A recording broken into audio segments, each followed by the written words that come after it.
Thank you for listening to this special bonus episode of the World Cinema History DVD Extras Club. If you want to get more content like this, consider joining us at ko-fi/World Cinema History. Make a donation for any amount. You'll have access to material like this and also have the great joy of having your name mispronounced on the podcast. Sorry for that in advance. My name is Nicole De Meneses. I'm a Bay Area writer, director, producer. Currently working on my second feature film. Just so you know, my first feature film, Dead in Love, is currently out on Amazon Prime. And it's about a bisexual ghost who falls for an attractive couple living in her former home. So we had so much fun making our first feature film, we decided we're working on our second one, and this one is about sapphic vampires in San Francisco. The log line is a vampire who has lost her taste for blood hires a call girl to reignite her thirst. It's a chamber piece, takes place from dusk till dawn. So we're currently crowdfunding on GoFundMe. We've raised about $5,000. We're at 33%, but we're trying to get up to $15,000 to make a micro-budget feature. So if you love vampires and specifically sapphic vampires, please check us out on GoFundMe for Last Bite campaign. We'd love your support. This is how we make films together in community, and we're a moving train, so we're going to make this no matter what, but we'd love your support. Thanks so much. Hello, world. I'm Jen Trujillo, a lifelong advocate and one of the co-directors of Gilbert Baker Film Festival, GBFF, an international 2S LGBTQIA+ film festival that was founded by the late, great Gilbert Baker, the human who created the original rainbow flag and championed our flag as a global symbol of safety, hope, solidarity, and strength. GBFF is committed to amplifying and celebrating 2S, LGBTQI+, queer, or rainbow of humanity stories on screen, and the creators who bring those stories to life, and the global GBFF filmmaking, film-loving audience who are impacted and affected by those stories on screen.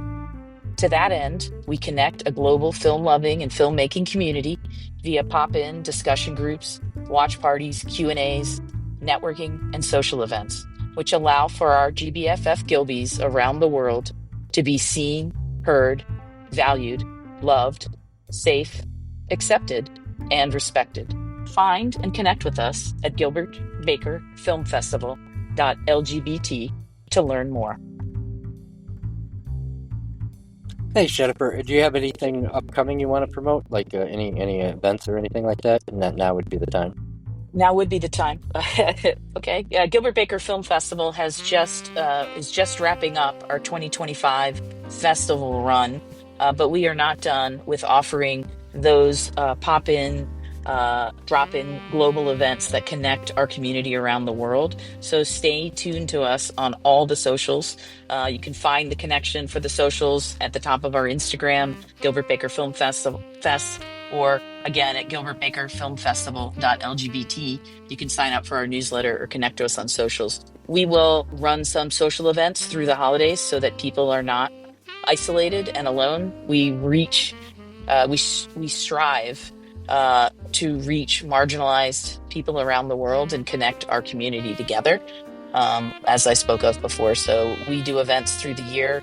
Our main film festival is annual and celebrates Pride worldwide. We stream globally and virtually on Eventive June, July, and August. And throughout that, we have this year we had over 220 live hours of interactive events for that film festival, connecting a global community.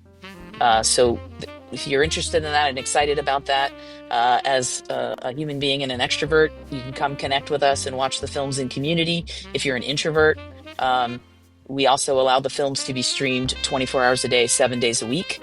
And for anyone on a global schedule, a work schedule, a family schedule, essential worker schedule, this festival is accessible and can connect people and have people connect to our stories on screen. So I think we do a phenomenal job of that, of having that accessibility of authentic 2S LGBTQI plus stories. So find us and start enjoying film and help us celebrate and amplify these authentic stories and the creators that bring them to life and our community.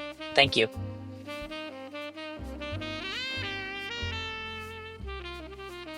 In Paducah, Kentucky, coming up Memorial Day weekend of 2026, which is the 21st through the 25th, I believe, of May, we are going to have our 10th anniversary of Cinema Sisters Film Festival, which is the only all-lesbian film festival in the United States. So it's kind of a big deal. We're going to have tickets going on sale this month, later in September 2025. So put it on your calendar now. We have workshops. Nicole's given a few workshops for us, and films from all over the world, actually. So it's quite a thing. We have entertainment, networking, catered parties, dances, you name it. It's quite a weekend for the lesbian population. And it's in Western Kentucky, in Paducah. So Paducah. And we'd love to see you there to help us celebrate 10 years of uplifting lesbian filmmakers and their visions and voices. I also want to mention that I own a farm outside Paducah, Kentucky, and I've turned it into a retreat for women. We are open at other times of the year, through like Hip Camp and Airbnb, but certain times of the year we have women-only events, and that's what I want to grow, and LGBTQ, of course, are all welcome. So thank you for having this show and for letting us badasses come on, and we appreciate you, Eric. I appreciate you. All right, Nicole, follow-up question. So you and I both originally bonded on Clubhouse over our mutual love of what you call sapphire and I used to call the lesbian vampire film. Settle a discussion for us, as someone who maybe even has more of a experience with the vampire genre. Do you feel like there's a legitimate vampire genre and then there is kind of an offshoot, or would you rate them the same? I think there's space to have the comedic vampire film. So if that's, the film festival I run, Blood and Popcorn, we love all subgenres of horror. And so we include, different horror comedy is a really tough tone to nail. Yeah, one of my favorite vampire films is Near Dark. It's I think one of Catherine Bigelow's best films. I know she won the Academy Award for Hurt Locker, but I would challenge people to revisit some of her earlier work, which includes Near Dark. It also includes Loveless with William Dafoe as a badass biker. So a couple of her other films that just I think they're available on Tubi now, and so definitely worth a look. But bringing it back to, vampire films can be funny, but I do love a kind of an epic love story. I'm very fond of the new Interview with the Vampire TV show because they're allowing that relationship to be very very queer between two men, and the actors are so passionate. I believe the love story, and it's similar to talking about Portrait of A Woman on Fire, is that that one there's something, it has a broad appeal. So if you're familiar with the Interview with the Vampire story, the Anne Rice one with and we all saw Tom Cruise and Brad Pitt, newer generations are getting to watch this televised show where the characters are getting to be very queer, and we're getting to follow that love story over decades, which is fun. Aaron, we do have one open spot left for October for our spooky season. We could do our one American exception that we do every few months and do Near Dark. I would be fine with that. We should, let's do that. Hey, Nicole, would you join us for that episode? Oh, I'd be happy to. I'd love to. Well, then it's now set in stone. I've said it from my mouth to God's ears. Excellent. Jennifer, through the film festival, what are some of the films that have excited you that you have seen recently?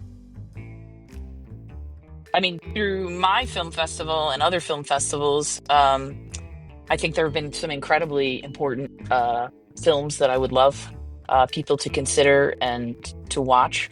Bulletproof, A Lesbian's Guide to Surviving the Plot is one. Love Me, Bait Me, The Power of Queer Representation is another. I do think, and I cannot say enough, there are two other films that we proudly screened in our 2024 festival. 1946, The Mistranslation, that shifted culture. Anyone that deals with anyone in their life or impacts, which we don't have a separation of church and state in the United States and in other parts of the world that are influenced by Christian-based religions. That 1946, The Mistranslation that shifted culture, is an incredible documentary by Rocky Raggio. And then there's another film called Mama Bears, which I think both of those films have the ability, all of those films that I've mentioned have the ability to open minds and hearts and dialogue and discourse. You asked what else I've seen recently that I'm excited about. Marlee Matlin, I'm Not Alone Anymore. Really another impactful film on accessibility and inequity and the world's blindness to autism and ableism and the huge inequity that we stand in relation to that. And I'm going to say to that just very quickly for anyone that's listening, most of us start in diapers and end in diapers or some level of that. And if you live long enough on this planet, you also will become disabled to a degree. To put it in some perspective for yourself, if that lands, but a huge percentage of the world population is affected in ways that our society discounts in such a way. And it isn't a lot to start opening your mind to that and starting to make films and other things and the world more accessible. If something is not able to be viewed by all humanity, then your work isn't finished as a creator. It just isn't if you don't include anyone. So that's that. If there's other films I've enjoyed recently, I really enjoyed On Swift Horses. I got to watch that in the theater. It was really fun to have that experience with Nicole De Meneses. It was fun. It's a film that deals with two queer stories, two different queer stories, like a gay or Achillean perspective and a sapphic perspective in 1955, 56, 57. It was a beautiful film. And there's some other films for discourse on things. I just saw Honey Don't. There's a huge discussion to be had with that film and the trilogy of those films, which I will leave it at that. I'm open to talking about that and would love to. And I think my friend Nicole and some other people would love to talk about those as well. Yeah, I think that's a lot to say. I have more. I could talk about film all day, just like I think you all can. And I really appreciate the concept of this podcast and Nicole bringing us into this world with you and you allowing us in this space. So thank you. And it's fun to talk about film and the connection to our lived experiences, past, present, future, that film and stories on screen or audible stories or stories in music allow us to have a dialogue, a discourse, and spark change.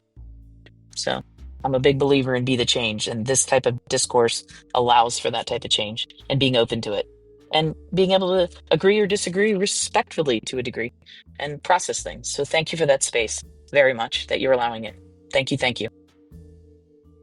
I ended with thanks for letting us badasses come on here. You know, what I wanted to say was thank you for allowing my badass sisters and me to come on here and give you our heartfelt feelings. And making a space for us is special. A lot of men wouldn't do that. And I want to thank you very much, Eric. And you're right. I like that version better. But since you're complimenting me, I wouldn't I? Oh my God. Sorry. Nerd. Flattery will get you everywhere. Oh. All right, my liege, have us on more. Welcome the discourse. Sarcasm will not. Okay, Laura, what films have you been seeing recently that you're excited about? Start with things you may have seen at your festival and then branch out. Okay, so this year there's one that stands out that Jen also mentioned, Bulletproof, A Lesbian's Guide to Surviving the Plot, which I thought was so impactful.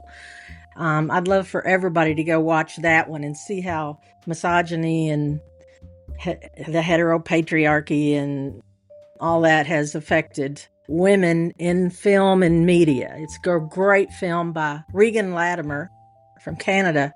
That was a great film. Also, Sally by Deborah Craig was our best of fest this year. It was about a woman who was a fighter for women's rights, and it's a beautiful thing. I wish everybody would watch that one as well.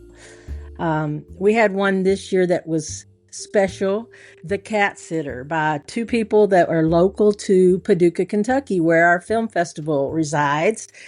They came up with their first film called The Cat Sitter. It's a short horror film that won our Audience Choice Award for Best Short Film. So I want to say congratulations to Edie and Jerry and the crew and Lisa.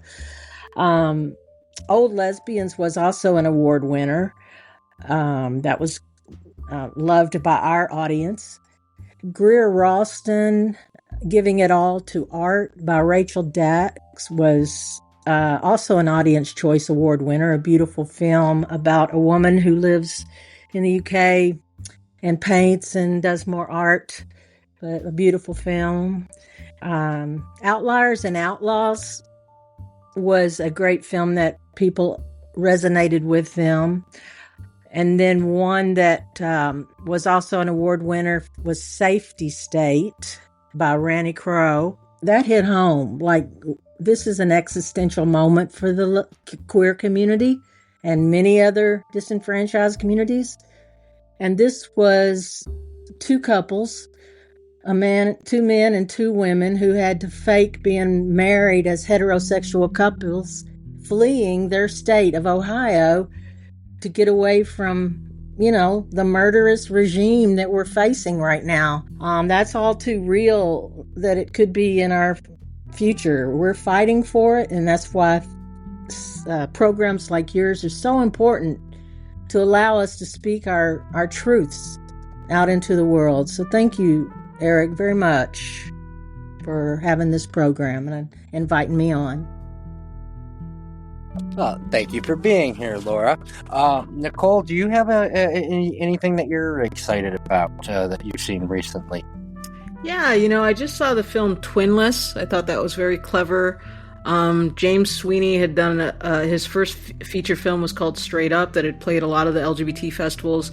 But this one, I always like to see what the filmmaker does as his second outing in terms of sometimes can they get over the sophomore hump? And he did very well. This was such a fun, interesting and surprising film. So much so that it had a mixed audience in the group of just different straight couples and also queer people. So it had a good mix of people hungry to watch the movie. But also at one point I heard somebody go, "I'm nervous. I don't know how this film is going to end," because they were so engaged in the story. And so it's a dark comedy, but really great performances from Dylan O'Brien and James Sweeney, and a lot of heart and just quick-witted. It had a great sense of timing and story to it. That one's really great. And the other film I saw that's really great, it's got Dakota Johnson in it. It's called Splitsville, and it follows two couples that one couple is open to polyamory, and the other couple is on the verge of getting a divorce. And so how they continue to make their couples how they continue to have conflict and also genuinely looking for love. It's a fun look at adult romance, and it's a fun anti-romantic comedy. It's actually on the poster, anti-romantic comedy. So we're checking out Splitsville and Twinless. Thanks, Nicole. I rewatched Love Lies Bleeding last night, and I had named that as my favorite film of last year. I think it was tied with Ancora Domani. I stress that because I mispronounced it the episode that we did on it. But it was terrific. It was a terrific film. and rewatching it, it didn't get anywhere near the viewership that it deserved. I think the film's just an absolute masterpiece. And if you get a chance to watch her previous film, Saint Maud, which was probably my favorite film of the year, in 2019, the year that Portrait of a Lady on Fire came out, I think she's just an incredible talent, and I just wish more people were watching her films. Aaron and Scylla, if you have anything that you've seen recently that you're excited about, now would be the time. Honestly, most of the movies I've been watching lately are for this podcast, so I don't have anything really interesting in mind right now. You're welcome. I actually really do appreciate it, because I've been seeing some great stuff. I would never have seen this film if not for the podcast, and it's just so good. Sheila, anything you've seen recently that you're excited about? No, I'll pass on that. I mean, I've been watching some things, but nothing extravagantly that I want to mention. I'm mostly busy with my plenty of things that I have to do. But I'm always happy to pay attention to these films that you choose, and that was again the case. And when I picked next week's film, I knew I was going to do Alien of Wertmuller. The reason I did was, with you in mind, Silas, was because one of your favorite films was Life is Beautiful, and Seven Beauties is a comedy that takes place in a concentration camp, and I hope we can work that into the conversation, comparing the two. Wow. I could do an episode on Life is Beautiful. I would actually really enjoy that, because I only saw it the one time in theaters, but I loved it. Just rewatch it. Let me know when you want to do it, and we'll schedule that for sometime in November.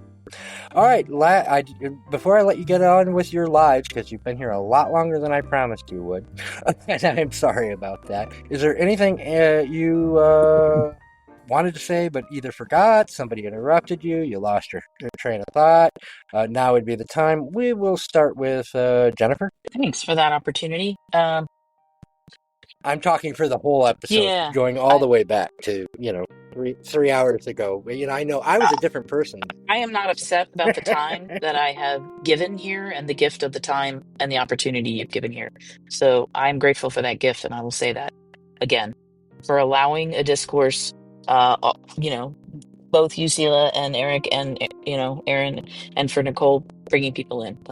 Thank you. I don't take that lightly. To that end, I feel like I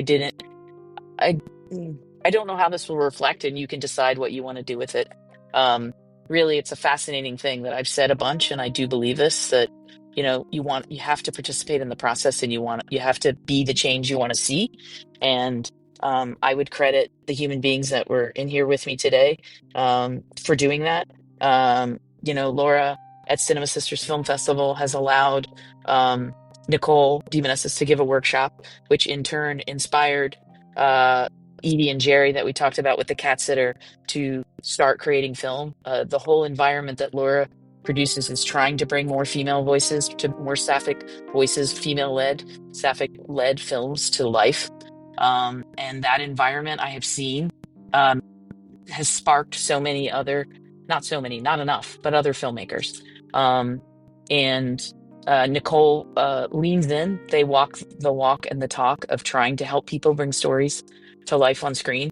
They checked in with Edie and Jerry over the year and helped Edie and Jerry, inspired them and helped them to have their world premiere of The Cat Sitter at Cinema Sisters Festival, which I got to be in person and see. And then I was able to invite them to my festival. And that inspiration of this sisterhood and human beings inspiring and helping others be the change they want to see allowed Edie and Jerry have more films in the pipeline. They have 6 other films. They have a film in post. They're bringing it. To that end, I do want to say and just stand. Wow, it's making me want to choke up thinking about it.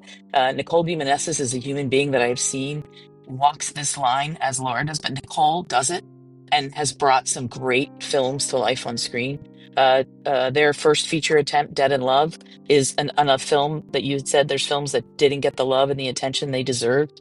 I think Dead in Love was an incredible first feature film, about this struggling writer who finds love as a ghost, right? It's just a fascinating, interesting story. There's good representation in the film. We don't have enough bisexual, pansexual or, polytype rep, and that brings it to life. And Nicole is working on bringing another feature to life, Last Bite. We were lucky enough to screen that short at my festival and try to help support it. And I don't know, I would want to ask people to give Dead in Love a chance to watch it, rate it, review it, and to consider supporting Nicole in her efforts to grow as a filmmaker and bring her new feature film to life. We were talking earlier, we were talking today about being starved for authentic stories. And Nicole's Sapphic Vampire film is a film I am starved to see on screen. And to that end, I will ask people to open their minds and their voices and their wallets and help support bringing this life to screen, to bring the story to life on screen. And you can help be the change by supporting filmmakers like Nicole, who tirelessly supports other filmmakers, all sorts of filmmakers, all sorts of writers all the time. And I would ask that people that hear me lean in and support Nicole De Meneses and Dark Rainbow Films in their efforts to bring their stories to screen. They work hard at doing that, and they help everybody. They'll read scripts, they give advice, they give feedback, they show up, they pay attention to everybody's projects. Nicole, you are stellar.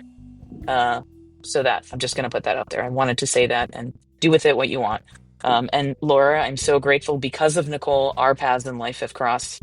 And we've been in each other's universes for the 10 years that your festival has existed, but we've never met each other. And I haven't gone. And I am so grateful that I went, because also you are walking the talk, bringing it to make a change, to make the change I am desperate to have in my life, which is, why I put all my energy into what I'm doing. So I'm grateful to have you all in my corner. And I ask anyone else to look at these human beings and the efforts they're putting out there, to get in their corner and stand with them and fight with them.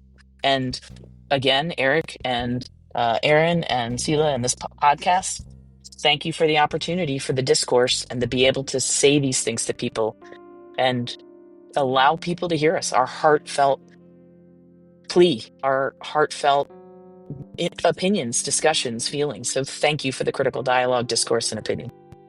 Thank you. That's that point. One other film I saw that I thought was delightful, I wanted to say, I don't know if I left enough of a soundbite break in there, is Gondola. It's a 2023 film that is a queer film festival programmer. I haven't had access to it. I've been waiting since 2022 when I first heard about it to watch it. It's a sweet, delightful art house film. It's two female cable car operators that fall in love as they pass each other in their gondolas going up and down the mountain. It's very art house. It's very whimsical. It deals with female energy, patriarchal energy, romance, class stuff. It's fascinatingly cute. And it's a clever filmmaking film, the way they brought it to life. Not a lot of dialogue and just adorable imagery and whimsy. So there you go. Thank you. I would love to see that one. You can. Yeah. Where's now, it? Do you have a link for it? It's on Prime. Yeah, I'll drop you the IMDb. It's on Prime. Okay, sweet. Yeah, if anybody's got any links, if anybody's on Blue Sky, because I don't go to Twitter anymore because fuck that. But if anybody's on Blue Sky, sweet. The artist formerly known as Twitter, please. If anybody's on there, please, if you can pop your links. You respect their dead. Respect their dead name. Not with Twitter. No, not. No, not with Elon. I do, not with Elon, because he wouldn't with yours. Everybody else, but fuck them. Gosh, I wish I had said. Go ahead. I think I said a lot throughout. I would like to just say I appreciate Jen and Laura joining us today, bringing their perspective to the film and also sharing their work. I appreciate all the nice, kind words, Jen. Also just put out there, if people follow Dark Rainbow Films on Instagram, I am a resource. I'm on Clubhouse.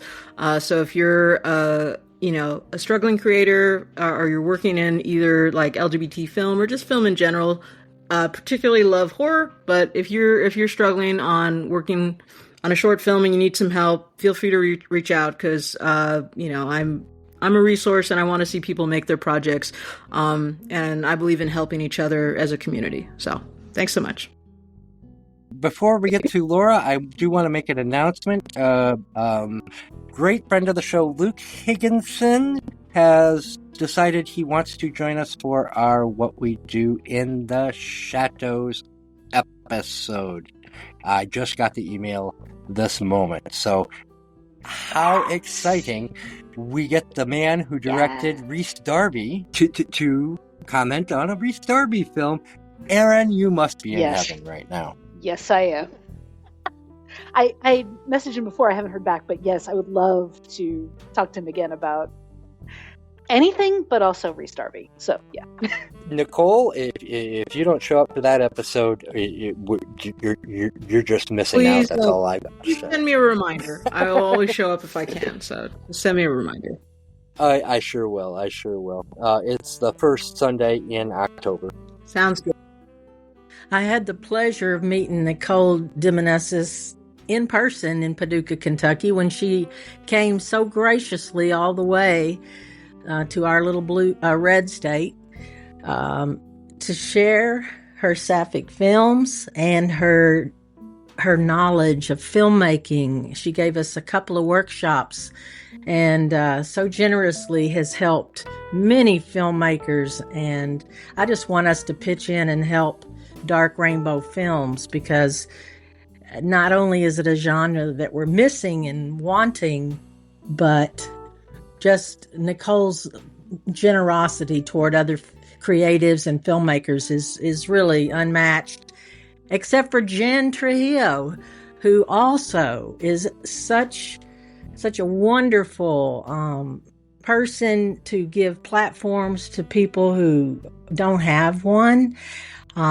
I just love you both so much. I appreciate all the work you do to bring community together. And in Paducah, we have the, live in-person meeting of a few hundred people. But with these platforms that Eric and Jen and Nicole have, we can reach thousands. So I appreciate so much y'all taking it to the next level and making space for these voices. And don't forget, Cinema Systers Film Festival is going to celebrate 10 years in Memorial Day weekend of 2026, which is May 21st through the 25th. And hopefully Jen and Nicole will be there, as well as Chrissy, who was here earlier. And we'll have a big party, celebrate women's films, and get to know each other better and spread the love. Thank you, Eric. Thank you. Cilla Bloom, same question. Well, in 1986, when I moved to Europe, I came to the conclusion that by observing a very new home, I was inspired to think about doing a performance that is just conversations. I've never done it. I never got to realize it, but I just wanted, I imagined making some type of thing in the middle of the street in Cologne, Germany, or somewhere, and just be there to converse with people. And these rooms, either to be more solid in what one person is, or to learn about what one should not be. These conversations, I think, are very crucial. Just conversation in general, especially if they're serious and open. So I thank you very much for that. We have a website now. It's ko-fi.com/World Cinema History. You can go there. We've got links to old episodes, new episodes, and we actually have a membership tier if you're interested. We've got a DVD Extras Club, and if you join at the monthly level at any amount, you can get this extra information and extra videos, cool content, stuff like that. So please click over to ko.fi.com/World Cinema History. So Right it's on the extra picture. bonus content. It's like behind the scenes extra. Okay, so it's like everybody's Patreon paywall type. What you're going for? Yeah, it's the goofy stuff we're doing like right now. But down the road, once we can actually paywall it, anything goofy that we cut out of the episode that we want to include. Eventually, we might have more content, but as of right now, it's just like this. Okay, I want to understand how to market it, so thank you. I want to make sure I had the right name. Well, Cilla and I have been talking. For years about doing a audio commentary for a movie. I would love to join that, and I think that would be perfect. Okay. Well, gee, Aaron, who else would I Seriously, that ask? would be a lot of fun to and Like live watching like the little talking heads in front of the theater and talk about it. yes, Yeah, that'd be fun. yes, Yep. Yeah. Yep. reactions would be good too. Yeah. And I thought we could do that on some place like, I could just screen record it off of someplace like Chatter or something like that. And so stuff like that. I put Aaron in charge of this one because it's worth it to me not to have to ever deal with it. Plus, it gives me a little bit extra. Okay. Let's not talk about this in front of people. Okay, We have company. okay. Clean the place I'll up, do for it. God's sake. Kind and nice. Jeez. I'm going to put one more thing out there on shameless front. Company. You all walk in spaces around other people and filmmakers. Okay. I know Nicole is looking for work. She has her master's in fine arts and screenwriting for film and TV. Other things she wants is supporting other creatives. So if you all ever come across anywhere that might find Nicole regular employment in that sense, I'm going to shamelessly plug for her. Let people know that she's a solid human that needs work in that space, in those spaces. So sorry, Nicole. I just want to tell people that's the only way we're going to get anywhere is get it amplified for people. She would be a great film TA, a professor or TA. I mean, I don't know all the things Nicole wants, but those are all things I think she would excel at. And she just needs, you need the right connection. That's how this world works. So somebody here knows somebody who knows somebody who's somebody that eventually will give a nod in the right direction. So thank you. I'll make sure they go to the podcast. know Kevin Wilmot. He teaches at KU. I'm friends with him on Facebook. So we'll have to ask Nicole how she feels about that. Oh, I don't know who that is. Any help is appreciated. I've taught like on classes like in terms of stop motion animation and filmmaking to elementary kids and then also adults with disabilities. But I don't have any experience teaching on the college level yet. So I'm looking for that kind of experience so I can add that to my work history. So any help is appreciated. Thanks. Yeah, no problem. I'll see. So Kevin Wilmot is, and this relates to what was just said. He actually got some notoriety a couple of years ago because he started wearing a bulletproof vest on campus because of the lack of actual gun control in this country. He's a cool dude. He's an Oscar winner for, what was that one? He won an Oscar for screenwriting with Spike Lee for BlacKkKlansman. That's who he is. Oh, very cool. Yeah, cool. So if you got any information I can forward on to him, just please pass it along. And Luke Higginson, now that's Canada. You don't want to go there. I would rather be there than here. So I'm in Georgia. I'm fine with cold. I would rather be where there aren't fascists. Thank you. 9 months. I can take 9 months of winter. I think fascists are everywhere. That's why it's important to stay and fight. There's so many celebrities who are running away, and that doesn't help. That doesn't help anybody. So that's true. That's very, very, very true. Yeah, and Canadian fascists are even worse because they're so damn polite about it. I'm really sorry, but I don't want you people in my country. You got to wear this pink triangle. Sorry about that. It's not my job. I didn't make the decision. You got to wear this pink triangle.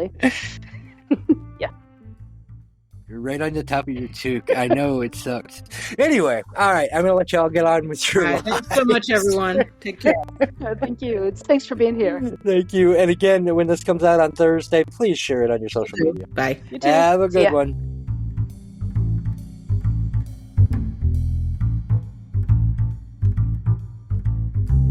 That's my job on this. I'm supposed to be an asshole. That's my character that I play on this show. That's Aaron is the plucky can-do sidekick, and Sila is the humorless fellow who keeps us all in line.